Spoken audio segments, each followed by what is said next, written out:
Young জেনারেশনে যারা MR প্রফেশনে জয়েন করতে চাইছো, সেক্ষেত্রে তাদের আমাদের প্রফেশনের কিছু ভালো দিক ও কিছু খারাপ দিক জেনে রাখা উচিত।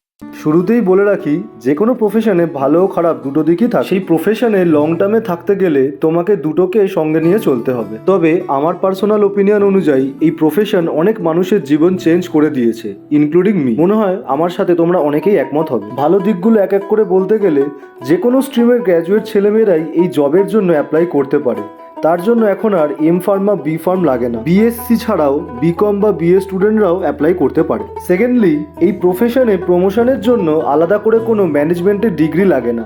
তোমার ক্যাপাবিলিটি অনুযায়ী গ্রো করতে পারবে। অ্যাজ এ এমআর হিসেবে কাজ শুরু করে কোম্পানির এজিএম হওয়া, এরকম এক্সাম্পলও আমাদের প্রফেশনে আছে। এখনকার সময়ের কথা যদি বলি, এখন নতুন নতুন হাজারো কোম্পানি লঞ্চ করছে। সো জব অপরচুনিটিস অনেক বেশি। সাথে এটাও জানিয়ে রাখি, তোমার পারফরমেন্সের উপর নির্ভর করে বছর বছর ডিসেন্ট স্যালারি গ্রোথ সাথে হ্যান্ডসাম ইনসেন্টিভও পেতে পারো। তবে সেটা কোম্পানি টু কোম্পানি ভ্যারি করে। এরকম অনেক ভালো দিক আমাদের প্রফেশনের রয়েছে। সবটা বলতে গেলে ভিডিও অনেক বড় হয়ে যাবে। পরের ভিডিওতে খারাপ দিকগুলো নিয়ে বলছি। এরকম এমআর রিলেটেড ইনফরমেটিভ ভিডিও পেতে পেজটাকে অবশ্যই ফলো করে দিও। চলো, দেখা হচ্ছে নেক্সট ভিডিওতে।